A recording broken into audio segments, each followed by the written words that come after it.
Assalamualaikum warahmatullahi wabarakatuh. Perkenalkan, nama saya Ade Putri dari Fakultas Keguruan dan Ilmu Pendidikan Prodi PGSD. Di video kali ini saya akan meresum kembali poin-poin penting yang ada di buku novel Cerita Toto-chan Gadis Cilik di Jendela karya Tetsuko Kuroyanagi.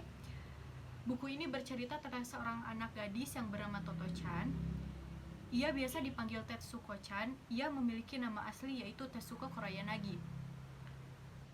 Tetapi ayahnya selalu memanggilnya dengan sebutan Toski, yang tak lain adalah pengarang buku ini. Ia menuliskan pengalamannya semasa kecilnya sendiri di buku ini. Toto-chan ini adalah seorang anak kecil yang memiliki semangat untuk masuk ke sekolah dasar. Namun di sekolah pertamanya, si Toto-chan dikeluarkan karena sikapnya yang kadang dianggap aneh oleh gurunya. Kebiasaannya seperti memandang keluar jendela berlama-lama, menunggu rombongan pemusik jalanan, membuka tutup meja secara berulang-ulang kali, membuat habis kesabaran gurunya. Karena sikapnya yang aneh itu, gurunya sampai tidak kuat lagi. Akhirnya, Mama Toto-chan memutuskan untuk mencarikan sekolah lain yang bisa menerima Toto-chan. Setelah dikeluarkan dari sekolah, Toto-chan didaftarkan oleh ibunya ke sekolah Tamwe Gakuen, terletak di Tokyo Tenggara.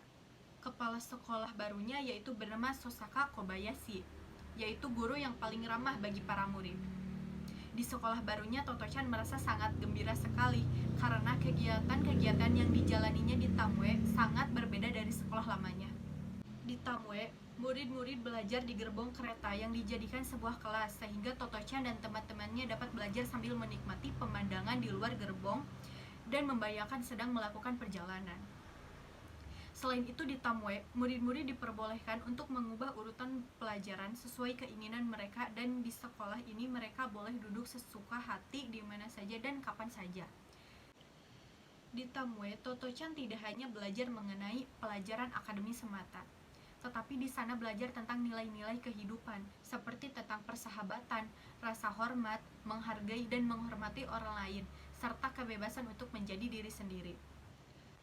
Meskipun mungkin dia belum saja menyadarinya, Toto-chan mengalami berbagai kisah dan cerita dalam kehidupan sehari-hari yang dilaluinya di Tamwe Gakuen. Tentunya juga dengan sikapnya yang aneh dan kepolosan yang dimilikinya, tetapi Toto-chan memiliki sahabat yaitu bernama Yasuaki-chan. Tetapi sahabatnya itu sudah tidak ada.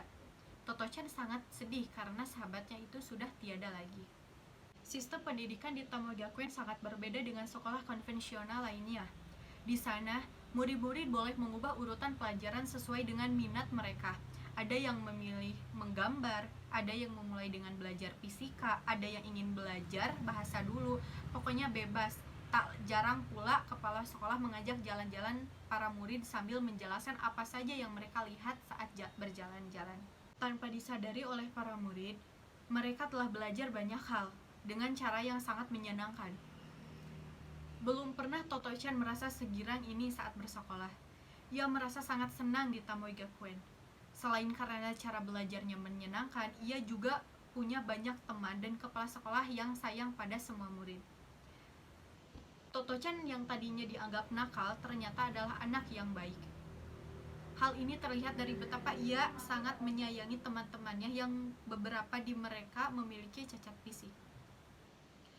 Toto-chan berhasil mewujudkan impiannya, yaitu mendirikan teater profesional yang pertama di Jepang.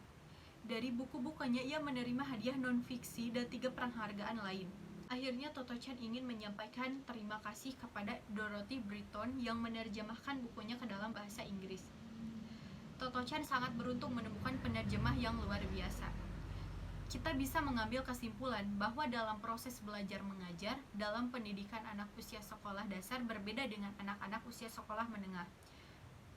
Para murid sekolah dasar lebih senang belajar dengan metode yang berbeda dan tidak membosankan, yaitu bisa disebut bermain sambil belajar. Para siswa SD menyenangi metode belajar yang menyenangkan dan tidak monoton.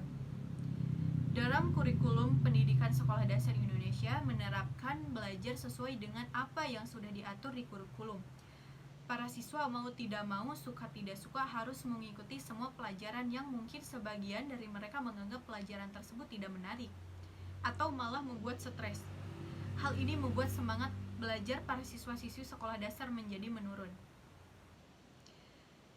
Kita bisa mencontoh sekolah Tamui Gakuen dalam novel ini yang memperbolehkan siswanya untuk belajar sesuai minat dan kemampuan mereka.